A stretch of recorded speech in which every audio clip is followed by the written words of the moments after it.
From claims of healings and visions to the world's most inexplicable events, whether you're a believer or a skeptic, the truth is always worth the hunt. EWTN Radio presents The Miracle Hunter with Michael O'Neill. Welcome to the Miracle Hunter radio show on EWTN Radio. This is Michael O'Neill and the Miracle Hunter. We always love talking about future American saints, and maybe with Pope Leo at the helm there in the Vatican, we will see some more people being declared venerable, blessed, and saint from the United States. And one of those people is Sister Blandina Segale, called the fastest nun in the West, known for her work in the Wild West, meeting Billy the Kid, and otherwise. Truly an amazing story, and she is just around the corner from being declared venerable. There was a vote in the Vatican this week to move her along, so we'll see that coming very shortly. We'll be joined today by Sanchez, the promoter for the cause of Sister Blandina Segale. We'll be learning about her fascinating life. Later in the show, we're going to be talking with Father Leo. Of course, you know him from EWTN. He's going to be talking about miracles at the table. You know him as both the chef and the amazing host and writer of numerous Catholic books and resources. And he'll be joining us to talk about what it means to be at home with your family, perhaps at the table, and with others, and how food can bring people together in what might be termed by some as a miracle. Later in the show, we'll be looking at They Might Be Saints. In an upcoming episode on Tuesday, June 23rd, there will be the episode of They Might Be Saints, the Martyrs of La Florida. In the battle for souls in pre-colonial Florida, the bloody persecution suffered by Spanish priests and Catholic Appalachian men, women, and children is a forgotten story that must finally be told. And you can learn about that if you go to theymightbesaints.com or tune in on Wednesday or on Tuesday, June 23rd, to the episode of They Might Be Saints. My other series, Explore with the Miracle Hunter, coming up on Saturday, June 20th at 5:30 p.m. Central Time, we look at Pont-Maine. I traveled to Pont-Maine in France, where the Virgin Mary, under the title of Our Lady of Hope, appeared to farm children and to an army precipitating the end of the Franco-Prussian War. Check that one out, Explore with the Miracle Hunter, Pont-Maine. Or you can go to explorewiththemiraclehunter.com and watch on demand on EWTN. Later in the show, we're going to be looking at the Might Be Saint of the Day, like we always do. For today, we've got Blessed Jacques Morel Dupas, who lived from 1754 to 1794 in France, in the 365 Days with Mary project, where we look at the Marian devotion of the day as it lines up exactly to the day's date. You all know Fatima, May 13th, or Guadalupe, December 12th, or Lourdes, February 11th. But believe it or not, there's a different other Marian devotion that lines up to each and every day of the calendar year. And it might be a feast day or the commemoration of a miracle or the building of a basilica. But each day, somewhere around the world, Mary is honored in a special way. And today, on June 21st, we've got the icon of the Mother of God of Yaroslavl from Russia in the year 1501. And the question of the week, I always like to answer some of these interesting questions. People write in from around the world with questions about miracles happening in today's world and those that have happened centuries ago. And I have a pretty interesting email inbox, as you might guess, and I always try to answer questions when I can. But there was an interesting one that rolled in. It said, what miracle happened at the Basilica of Our Lady of Consolation in Cary, Ohio? I'll do my best to answer that one in just a little bit.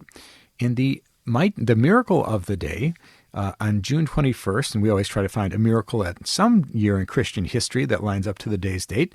Today's date is June 21st. So in 1547, we've got a Marian miracle that happened in El Como in Italy. And in just a little bit, I'll tell you about what happened on that day. Let's take a look at the miracle news. We do this every week where we try to give you an update on miracles happening all around the world and those things that relate to miracles. And, I post them as I can on my Facebook feed, and check that one out for each and every story that pops up. But we always try to pick the most interesting one for the day's news, or the week's news, excuse me. And so I always like to follow the Shroud of Turin and the news on that, because we may or may not call that a miracle, but it certainly seems that way, and that is the purported burial cloth of Christ. Of course, the Catholic Church has never ruled in a definitive way that it truly is the burial cloth of Christ, but I'm a believer. I tend to think that it's the real deal. And so there's a news report that just came out that there's a new DNA analysis of the Shroud of Turin that is giving us some new evidence that may help trace the relic's ancient journey from the Middle East to Europe. And researchers, they've been led by this geneticist, Dr. Gianni Barcaccia of the University of Padova. He examined genetic material collected from the cloth, and he identified a strong concentration of Middle Eastern DNA, along with traces linked to populations from India and other regions. And the findings add another layer to the investigation and curiosity that is into one of Christianity's most studied relics.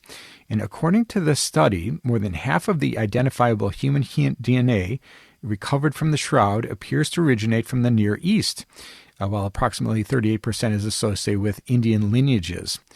And the researchers suggested that the Indian component may reflect ancient trade networks that connected the Mediterranean world with the Indian subcontinent.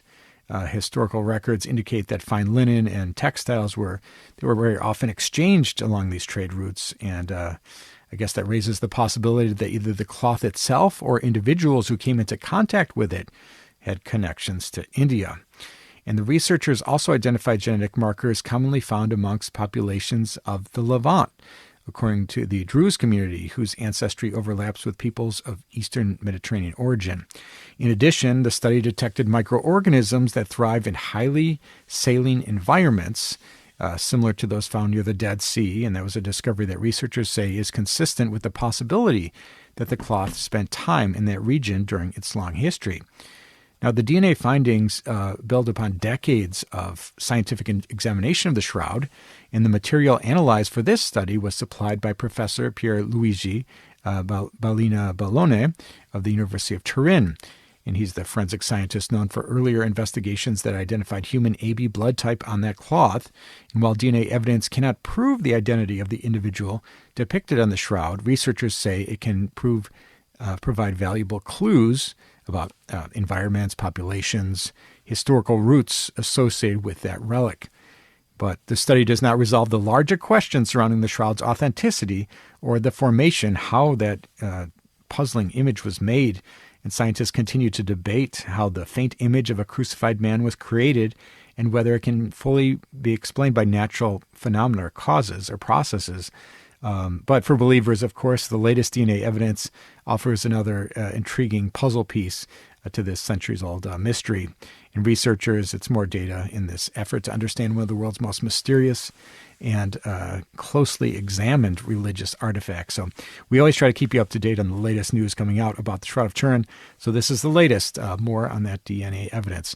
And we'll be sharing with you more as it comes to light.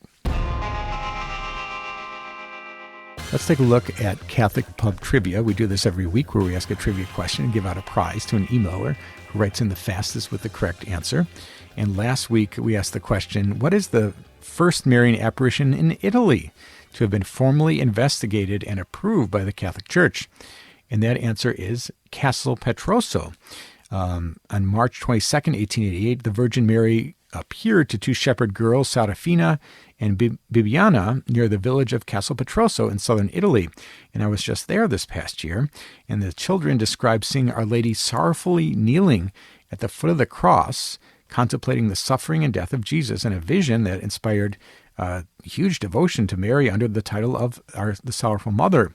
And there was an ecclesiastical investigation, and the local bishop approved the apparitions, and the magnificent Basilica Minore delle Addolorata de Castel Petroso was later built on the site, becoming one of Italy's most important Marian pilgrimage destinations.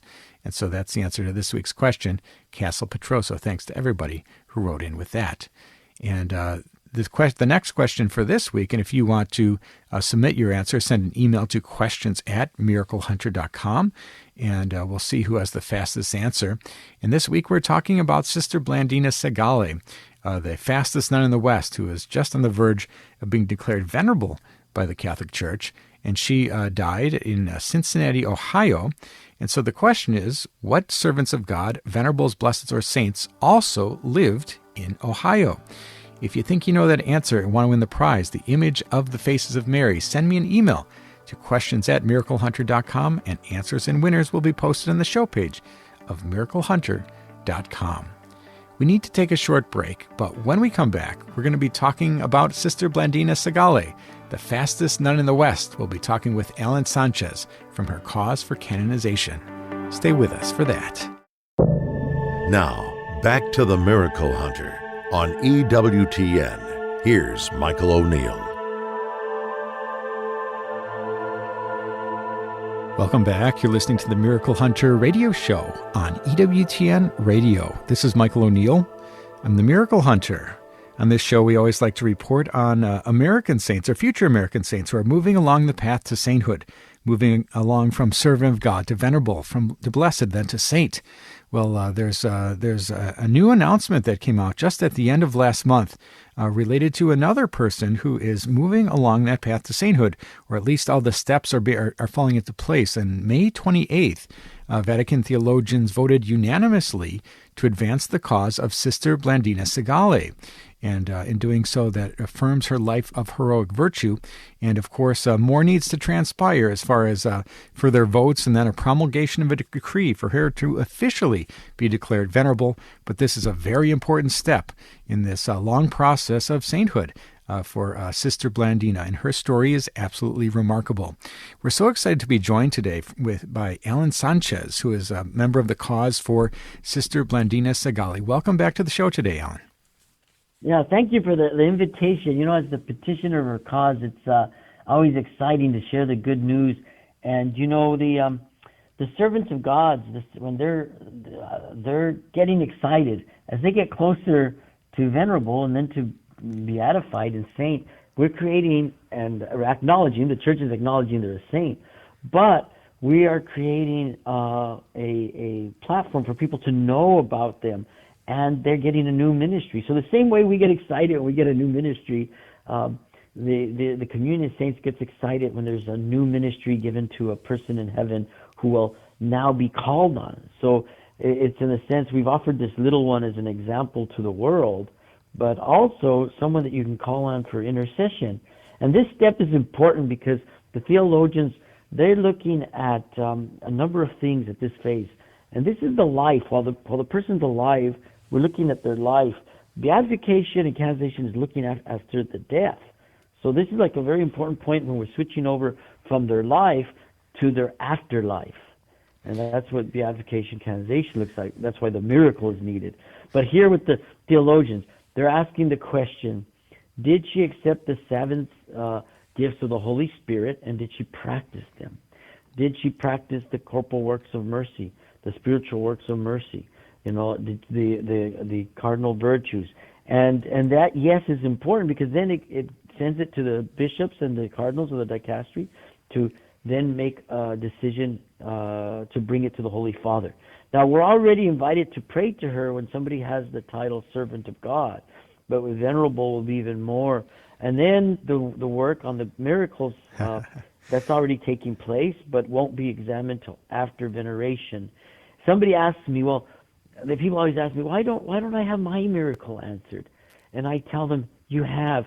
Every miracle is for everyone because the gifts of the Spirit are for the common good. So I'm so glad that you're the miracle hunter. And That's right. And you're bringing hope to people because those are everyone's miracles. It tells us that we're in a communion of saints and we're all journeying to heaven together, the living and the dead.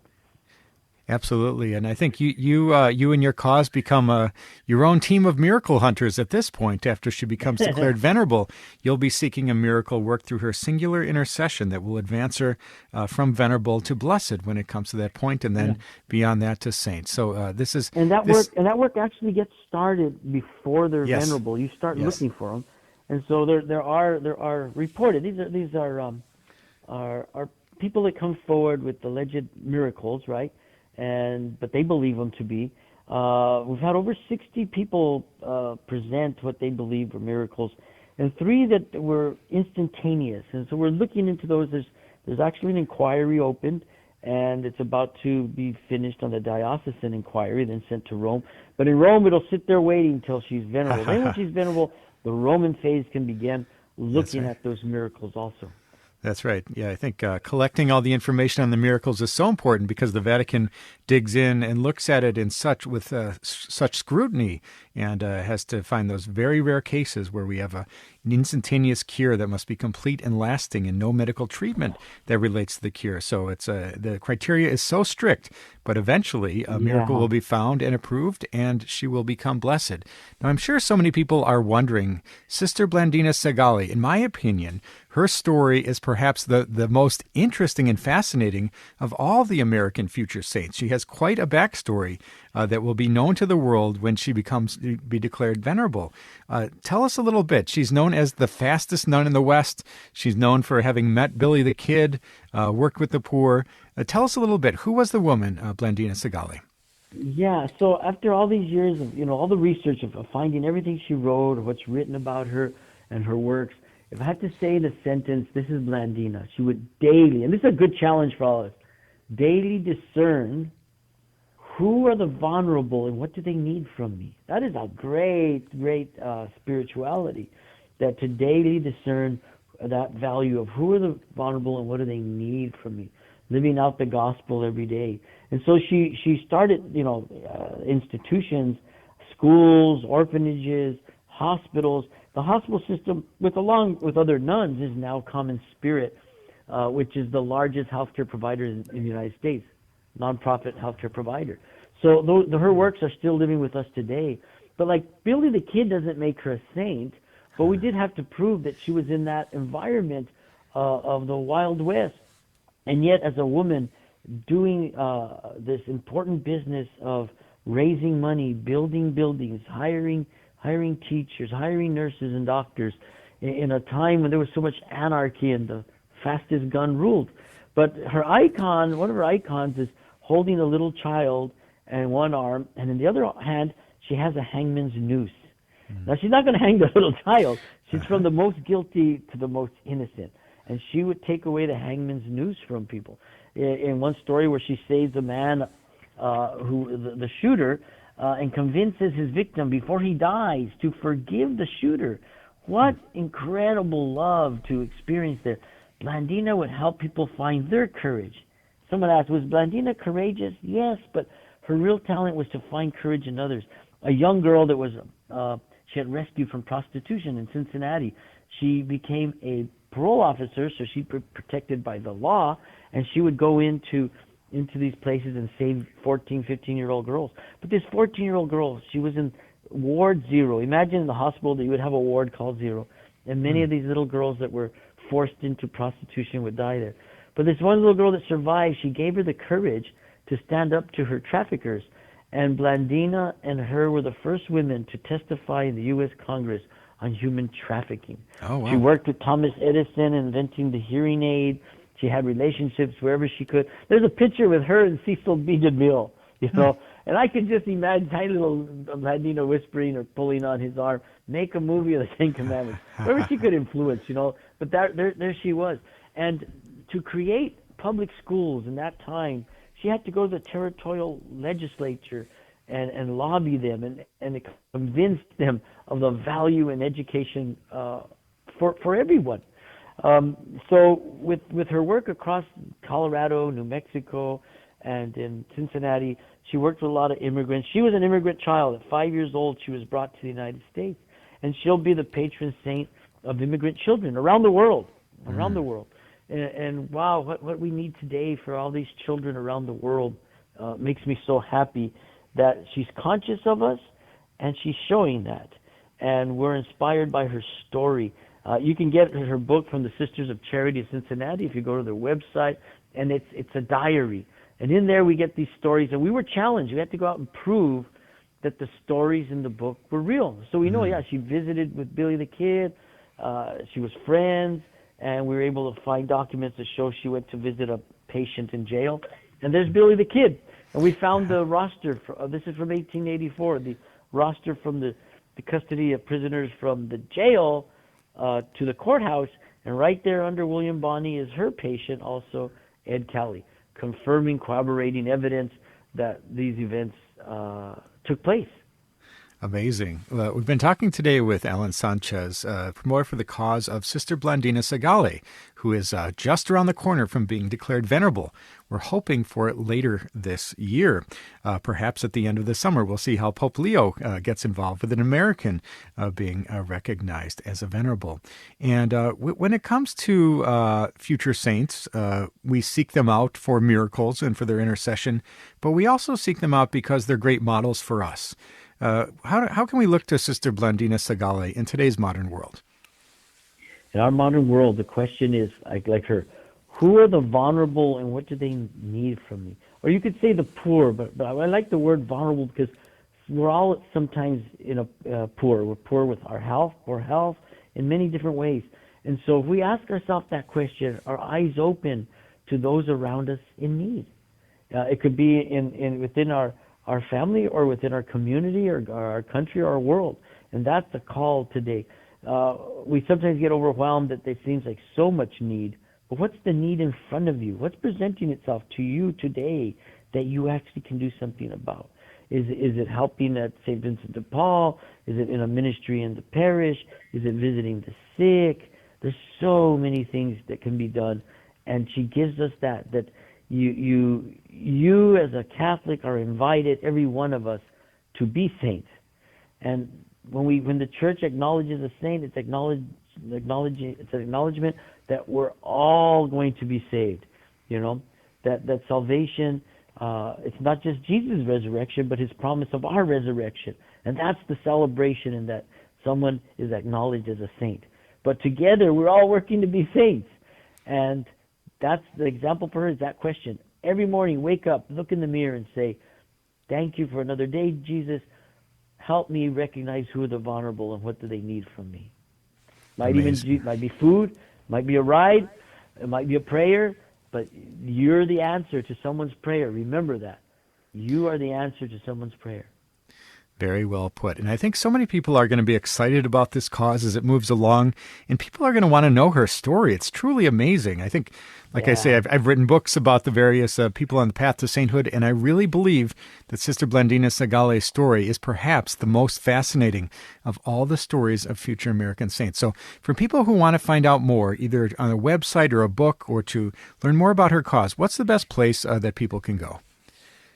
Go to the website for the Sisters of Charity of Cincinnati. If you Google that, you'll see everything you want to know about Blandina. You can get her prayer cards, her novena, and you can also, her books, $10, very cheap. And it's her diary. It's her diary.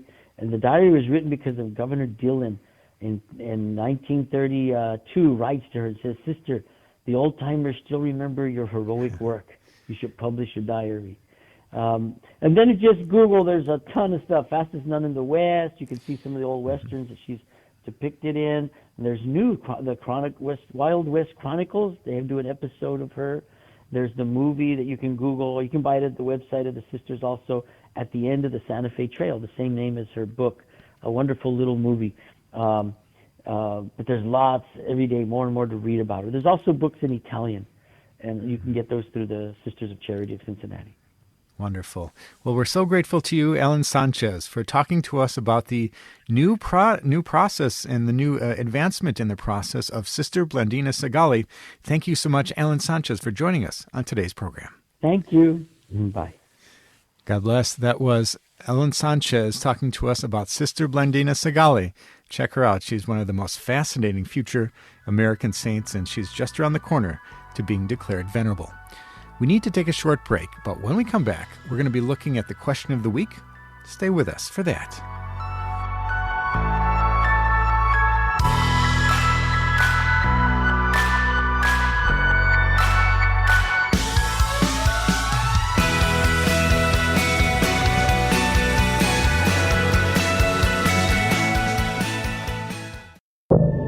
Now, back to the Miracle Hunter on EWTN. Here's Michael O'Neill. Welcome back. You're listening to the Miracle Hunter radio show on EWTN Radio. This is Michael O'Neill. I'm the Miracle Hunter. Hey, I love getting your questions. People write in from around the world with questions about miracles happening in today's world and those that have happened centuries ago. And I've got a pretty interesting email inbox, as you might imagine. People ask me about all kinds of stuff, and I pick some of the best ones for this radio show. But as much as I like sending people emails and giving them updates or answering on the radio show, I really like answering questions in person. And I do that when I do a question and answer session at each and every one of my speaking engagements. I travel around the country to 10 or 20 places around the country each year. And of course, I talk about miracles, whether it's Eucharistic miracles or the miracles of the saints or the miracles of Mary, Marian apparitions, or how the Catholic Church investigates the supernatural. I usually talk for about 45 minutes and then open it up to questions. And people can invite me. If you go to my website, miraclehunter.com, and click on the Contact tab, you can send me a message that way. And who knows, maybe I'll be speaking at a parish or event near you sometime soon. And so the question for this week was an interesting one. Dear Miracle Hunter, what happened at the Basilica of Our Lady of Consolation in Cary, Ohio with miracles? Thank you, Marion. Well, thanks, Marion, for your question. And it's an interesting story that in 1875, I think the people who lived around there in Cary, Ohio, there was this huge drought, and as often happens in these times of famine and drought, people pray. And in this case, they turned to the Blessed Virgin Mary and did a little procession where they carried a statue of Our Lady in procession and implored her intercession. And according to the local legends or accounts, rain began to fall right as they started that procession after these prayers were offered. And it brought much needed relief to this region that was parched. And this strengthened the devotion to Mary under the title of Our Lady of Consolation. What's really interesting, and who knows what's true and what's not true, but in that 7-mile walk with that statue, during that thunderstorm, as it turned out to be, some people say it was like parting the Red Sea, that not one drop of rain fell on the statue of Mary or anyone in the procession. I don't know if that's legend or if that's an amazing miracle. And this event helped establish this reputation of the shrine for miracles that would later become the Basilica and National Shrine of Our Lady of Consolation, which continues to attract pilgrims seeking Mary's comfort and aid in times of need. And many, many miracles are reported here. And so that is the Basilica of Our Lady of Consolation in Cary, Ohio. Thanks for your question, Marion. If you have a question for the Miracle Hunter, you can send me an email to questions@miraclehunter.com, and maybe I'll be answering your question on the air next week. Let's take a look at the 365 Days with Mary project. We do this every week where we look at the Marian devotion of the day as it lines up exactly to the day's date. You all know Fatima, May 13th, or Lourdes, February 11th, or Guadalupe, December 12th, but believe it or not, there's a different other Marian devotion that lines up each and every day to the calendar year. And for today's date, June 21st, we have the icon of the Mother of God of Yaroslavl from Russia in the year 1501. And Princes Vasily and Constantine of Yaroslavl made a great effort to reconstruct and restore many Orthodox churches in the 13th century after the Tatar invasions under Khan Baum. And the Grand Duke Ivan the Great of Moscow ordered in 1501 a stone church built in honor of the two saints, featuring the icon they were devoted to display above their incorrupt bodies. And one of these icons was a depiction of the Virgin Mary, and the image became known as the Yaroslavl Mother of God, and her feast day is celebrated on June 21st, and of course that would be June 8th in the Julian calendar. And that is the celebration for today, June 21st, the icon of the Mother of God of Yaroslavl in Russia. For more information on this fascinating devotion, or any of the hundreds of other Marian devotions from around the world, you can connect to the website, 365dayswithmary.com. You can pick up the book, download the app, or go to the Facebook page where any of 10,000 other followers follow and get a image of Mary and a title each and every day of the calendar year. And let's take a look at the miracle of the day. On today's date, we always try to find a miracle that happened some year in Catholic history in which there was a miracle that happened on the day's date. So on June 21st, in the year 1547, 4 women from Alcamo in Italy were walking near a spring in the countryside at the foot of Mount Bonifato when they encountered a radiant woman carrying a child in her arms. And the mysterious lady appeared dressed in brilliant white and directed them to a nearby spot where she promised divine favors. As word spread, the sick and afflicted they visited, and reports soon emerged of extraordinary cures, including things like the healing of a blind woman who regained her sight and a deaf woman who recovered her hearing. And the events quickly convinced many residents that the Virgin Mary had appeared there with the Christ child. And news of the healing spread rapidly throughout western Sicily. As pilgrims gathered at the site, an ancient image of the Madonna was reportedly discovered nearby, further strengthening the local devotion. And the growing number of reported miracles inspired the construction of a sanctuary dedicated to Mary under the title of Our Lady of Miracles. And the devotion soon became one of the most cherished Marian traditions in Sicily. And that is the events from June 21st, 1547, and that's today's Miracle of the Day. Let's take a look at the sainthood news. We do this where we try to figure out who's moving along the path to sainthood, from servant of God to venerable to blessed to saint. And at the end of last month, Pope Leo received an audience His Eminence Cardinal Marcello Semeraro, the prefect for the Dicastery for the Cause of Saints. And during this audience, the Pope authorized the Dicastery to promulgate a decree about the heroic virtues of the servant of God, Constantino Vendrame.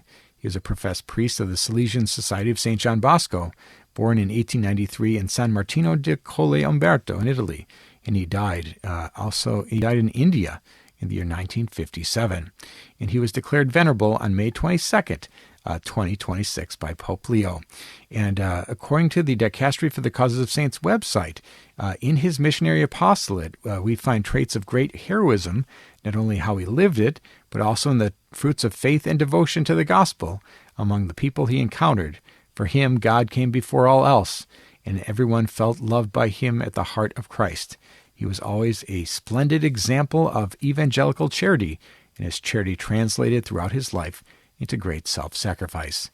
And that is the sainthood news for today with servant of God Costantino Vendrame, who is now venerable.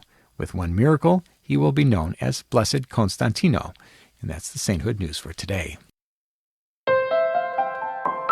For people who like to know about the Might Be Saint of the Day, that connects with my series, They Might Be Saint, which airs on EWTN, and that airs every week.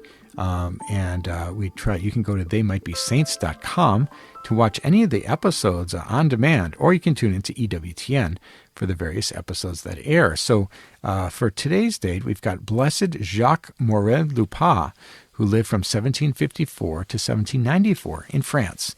And he's considered one of the martyrs of the hulks of Rochefort. And his memorial is today, June 21st. And he was born on November 10th, 1754, in Ruffec in Charente in France. And he was a priest in the Diocese of Poitiers. And he was imprisoned on a ship in the harbor of Rochefort and left to die during the anti-Catholic persecutions of the French Revolution. And he was one of the martyrs of the hulks of Rochefort. And he died on June 21st, 1794, aboard the prison ship in Rochefort and in France. He was declared venerable in 1994 by Pope John Paul II in a decree of martyrdom. And he was declared blessed by John Paul II the next year in 1995 by Pope John Paul II. And he is today's Might Be Saint of the Day. For those people who want to connect to the project They Might Be Saints, you can pick up my book, They Might Be Saints, which is available from EWTNRC.com, the EWTN Religious Catalog. Or you can watch the show. You can go to theymightbesaints.com to watch the shows on demand. Or you can tune in on Tuesday, June 23rd to They Might Be Saints for the Martyrs of La Florida. In the battle for the souls in pre-colonial Florida, the bloody persecution suffered by Spanish priests and Catholic Appalachian men, women, and children is a forgotten story that must finally be told. That's They Might Be Saints, the Martyrs of La Florida, on Tuesday, June 23rd. We need to take a short break, but when we come back, we're going to be talking with Father Leo Patalinghug about miracles at the table. You know him from EWTN. We're looking forward to catching up with Father Leo here in just a bit. Stay with us for that.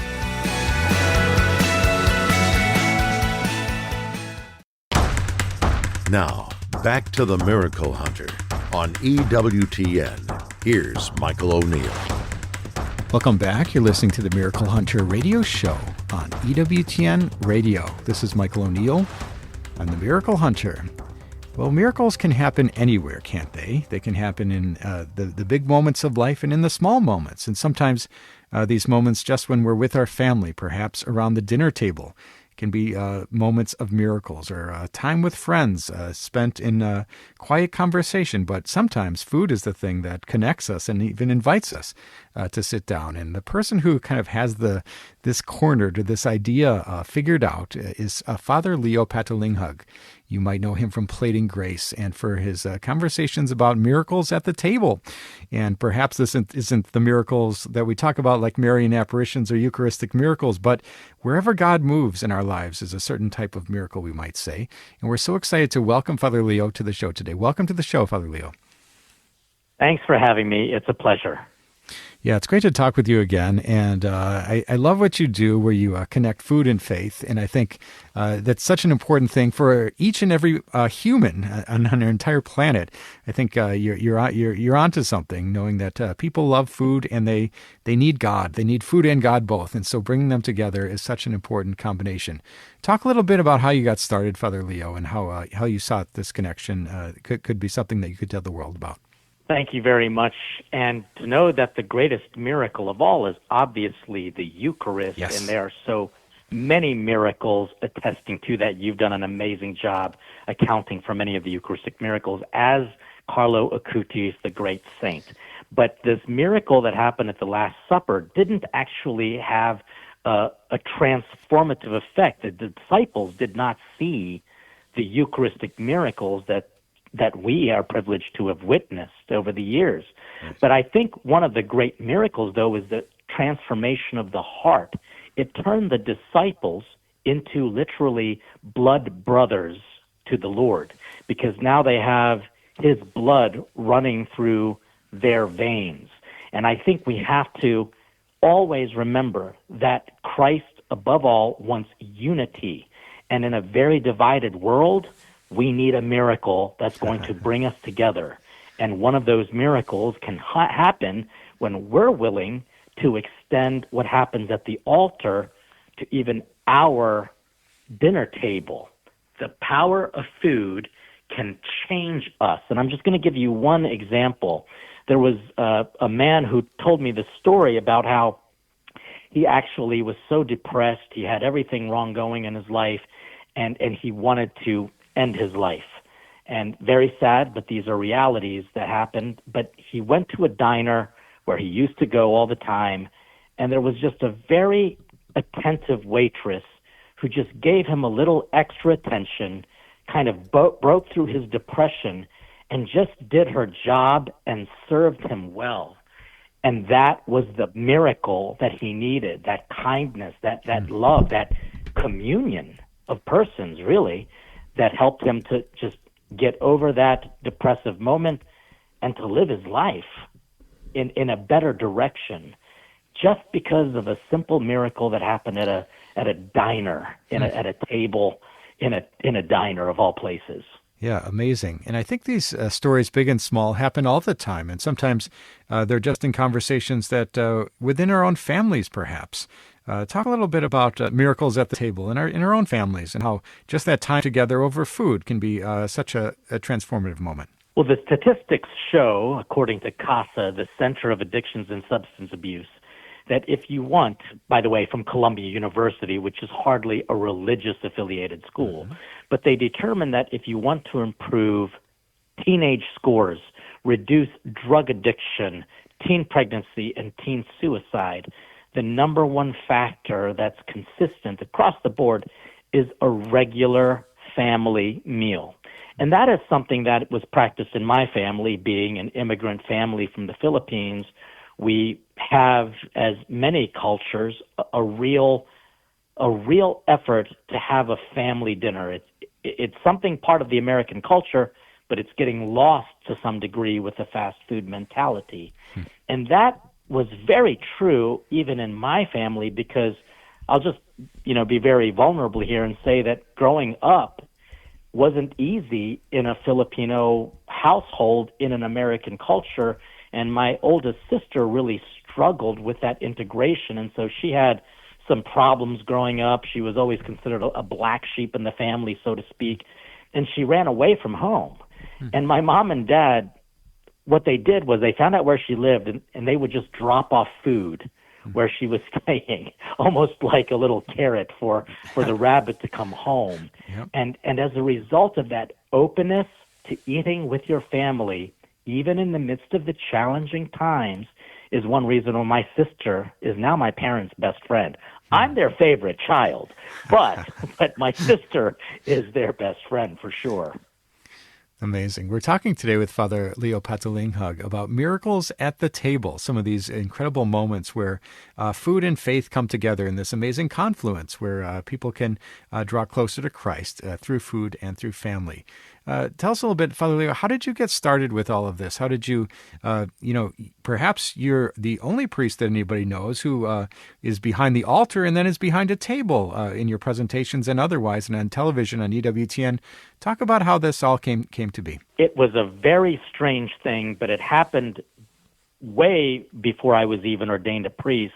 I was at a retreat. We were eating in silence, and the professor who was kind of in charge of the retreat asked us to meditate on our food.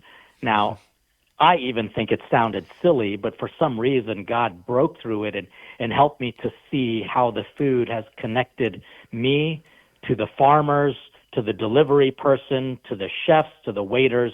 It just was a very profound moment. And then after the meal, we prayed in front of the Blessed Sacrament, and I just realized I'm looking at food again, but in a unique way, and it helped me to develop a deeper understanding of the Eucharist, not just from a very lofty vertical, but even an incredibly deep horizontal, how food can connect us to each other and obviously to God. And as a result of that, I just started to cook a little bit more and talk about it with families when I was a young curate in a parish as an associate priest.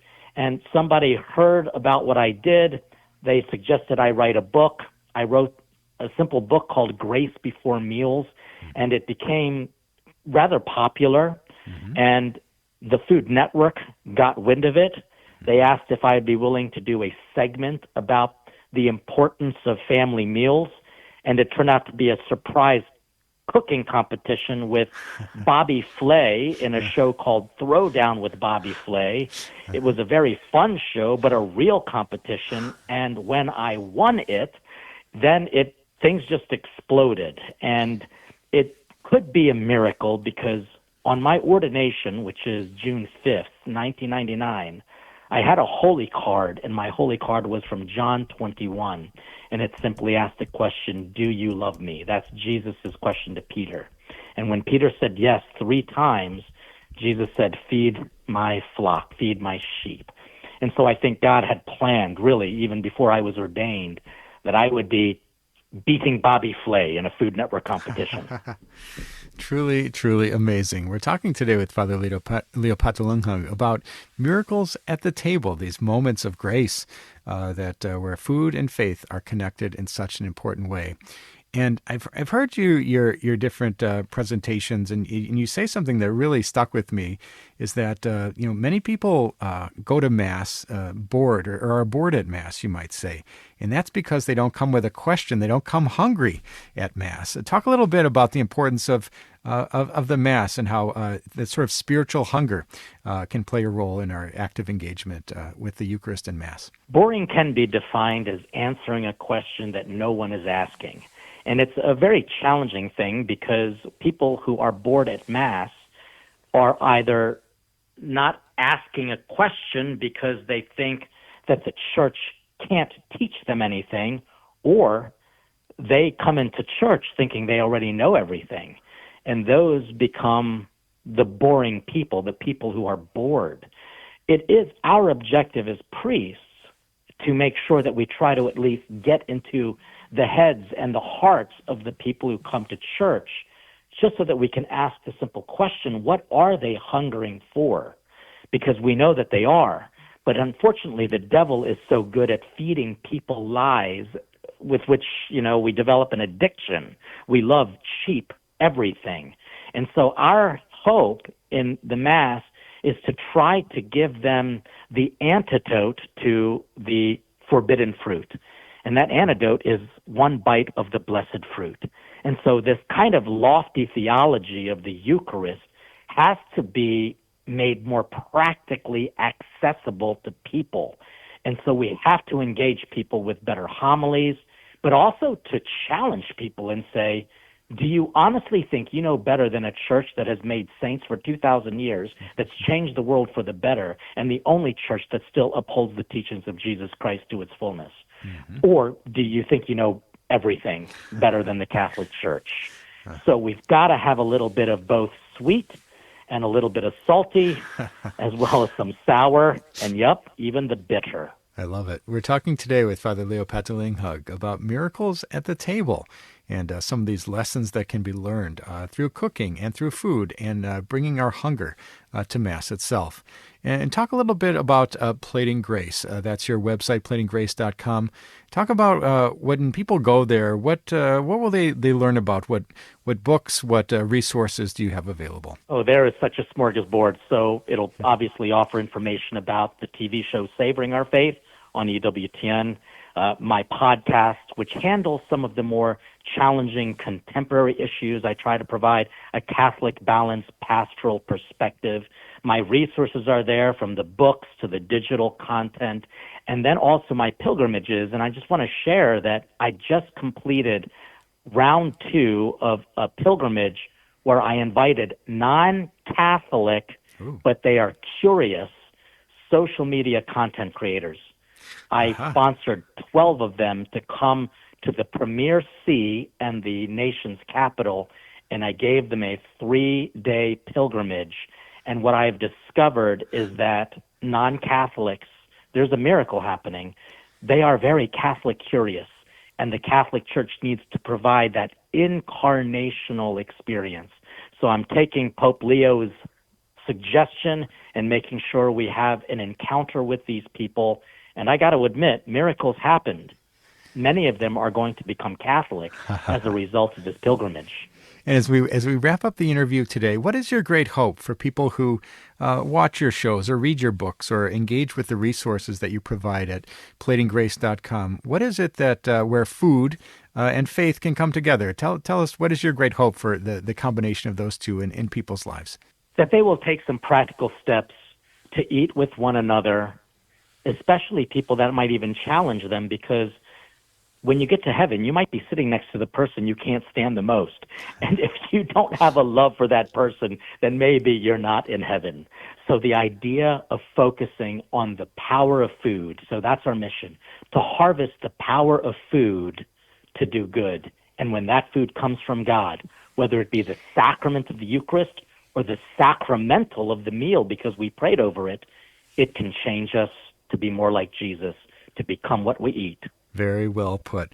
Well, thank you so much, Father Leo Patalinghug, for joining us on today's program and sharing your great experience with bringing food and faith together in a very special way on EWTN and otherwise. Thank you, Father Leo, for joining us on today's program. Thank you, and God bless. God bless. That was Father Leo Patalinghug. Check him out, platinggrace.com. Absolutely amazing the way he combines faith and food in a remarkable way. And that's all the time we have for today's show. If you missed any of this episode or want to catch up on past episodes, you can go to EWTN.com/radio, check out the audio archives, or download the free EWTN app. I'd like to thank our guest today, Alan Sanchez from the Cause for Sister Blandina Segale, and Father Leo for talking to us about miracles at the table. Check out my series, Explore with the Miracle Hunter, on Saturday, June 20th at 5:30 p.m. Central Time.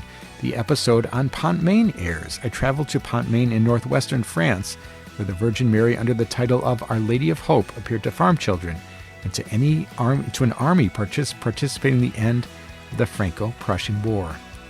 And I'd like to thank you for joining me today on Miracle Hunter, where from claims of healings and visions to the world's most inexplicable events, whether you're a believer or a skeptic, the truth is always worth the hunt. Talk to you next week.